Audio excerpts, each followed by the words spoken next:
కౌశిక్ రెడ్డి గారు చెప్పినట్టు గత నెల రోజుల నుండి ముఖ్యమంత్రి గారు బీఆర్ఎస్ పార్టీ రోజు బంకచెర్ల గురించి నీళ్ళ గురించి ప్రశ్నిస్తూ ఉంటే గత నెల రోజుల నుండి ముఖ్యమంత్రి గారు ఒకటే పనిచేస్తూ ఉన్నారు. రోజు పొద్దున లీకులు, ఫోన్ ట్యాపింగ్లు అని చెప్పేసి లీకులు ఇస్తూ ఉన్నారు. ఈ ముఖ్యమంత్రి గారి పని ఎట్లుంటుందో ఒక్కసారి మీకు వినిపిస్తా, ఆయన మాటల్లోనే వినిపిస్తాను. మా చేత మోసపోవాలని ప్రజలు కోరుకుంటుండ్రు. సరే వాళ్ళది కోరుకున్నప్పుడు మాదే ఉంది, రోగి కోరుకున్నది అదే, డాక్టర్ ఇచ్చింది అదే అన్నట్టు ఉంది వ్యవహారం. విన్నారు కదా, అర్థమైంది కదా. రోజు అబద్ధాలు, మోసము ఆయనకు వెన్నతో పెట్టిన విద్య. గత నెల రోజుల నుంచి ఫోన్ ట్యాపింగు, మన్ను మశానా అని ఇదే మాట్లాడుతూ ఉన్నాడు. ఏమైంది నిన్న? ఆగలేదు ఆయనకి. అంతకుముందు నుంచి ఎప్పుడు అంటారు బీఆర్ఎస్ పార్టీ, ఆయనకు దొంగతనం చేయడం వచ్చు, దొంగగా పట్టుబడడం కూడా వచ్చి ఆయనకి. అది ముఖ్యమంత్రి రేవంత్ రెడ్డి గారు అంటే. దొంగతనం చేసిందని ఒప్పేసుకున్నాడు ఆయన్నే. మంచి ఓపెన్గా తేటతెల్లం అయిపోయింది ఇవాళ. ఫోన్ ట్యాపింగ్, ఎస్, అది మా అధికారులు అందరూ ఫోన్ ట్యాపింగ్ చేస్తున్నారు, నాకు తెలుస్తున్నది. ఎందుకు లీక్ అవ్వాల్సి వచ్చింది ఆయన? ఎందుకంటే ఆయన స్వంత మంత్రి ఆయన మీద తిరగబడ్డారు. ఏమని తిరగబడ్డారు? నువ్వు మా ఫోన్లు కూడా ట్యాపింగ్ చేస్తున్నావు అని. కేసీఆర్ గారు 10 సంవత్సరాలలో ఎక్కడన్నా మీరు ఫోన్ ట్యాపింగ్ ముచ్చట విన్నారా మీరు? అసలు ఇంకొక ముచ్చట మీరు జాగ్రత్తగా వినాలి, మీరు అందరు ప్రెస్ మిత్రులందరూ కూడా. ఏమంటాడు రేవంత్ రెడ్డి మొన్న?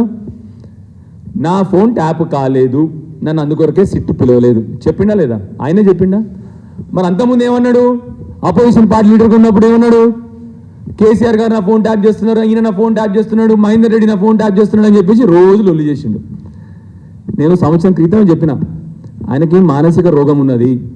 పొద్దున ఒక మాట మాట్లాడతాడు, సాయంత్రం ఒక మాట మాట్లాడతాడు, ఎలక్షన్ల కంటే ముందు ఒకటి మాట్లాడతాడు, ఎలక్షన్ తర్వాత ఒకటి మాట్లాడతాడు. అబద్ధాలు, మోసం ఆయనకు వెన్నతో పెట్టిన విద్య. ఫోన్ ట్యాపింగ్ అయిపోయింది, 20 నెలలైంది.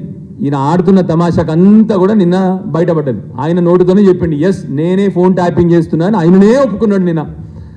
అన్నిటికంటే మూర్ఖత్వం ఏంటంటే, ఆ మంత్రులదే కాకుండా కాంగ్రెస్ పార్టీ ఇన్ఛార్జ్, పాపం ఆ అమ్మాయి చాలా అమాయకురాలట, మంచి సిన్సియర్ లేడీ అని చెప్పి అందరు మాట్లాడుతూ ఉంటారు బయట. నేను కలవలేదు కానీ విన్నా ఆమె గురించి.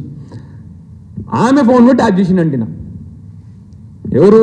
బయట రాష్ట్రం నుంచి వచ్చిన ఇన్ఛార్జ్ ఫోన్ కూడా ట్యాప్ చేసినంత దౌర్భాగ్యమైన పరిస్థితిలో ముఖ్యమంత్రి గారు ఉన్నారు. ముఖ్యమంత్రి గారు అంటే అర్థం చేసుకోండి, ఆయనకి ఎంత అభద్రతా భావమో, ఎంత ఇన్సెక్యూరిటీయో ముఖ్యమంత్రి గారికి. అందుకొరకే తన జీవితంలో ఏ మంచి పని చేయలేక రోజు పొద్దున్న లేచి అబద్ధాలు ఆడడము, మోసం చేయడం. కాళేశ్వరం అయిపోయింది, ఫోన్ ట్యాపింగ్ అయిపోయింది, ఫార్ములా ఈ వాళ్ళ మంత్రులే చెప్పినారు, వాళ్ళ మంత్రులు, వాళ్ళ కేబినెట్ సహచార మంత్రులే క్లియర్గా చెప్పినారు, ఫార్ములా ఈలో ఏం తప్పు లేదు, జరిగిన విధానంలో కొన్ని లోపాలు ఉన్నాయి తప్ప ఏమీ తప్పు లేదని వాళ్ళ కేబినెట్ సహచరులు చెప్పినారు. 20 నెలలైంది. ఇప్పటికన్నా ఈ ముఖ్యమంత్రి తెలివి వచ్చి ఈ రాష్ట్రానికి సంబంధించి మంచి పనులు చేస్తాడని చెప్పి ఆశిస్తా ఉన్నాం.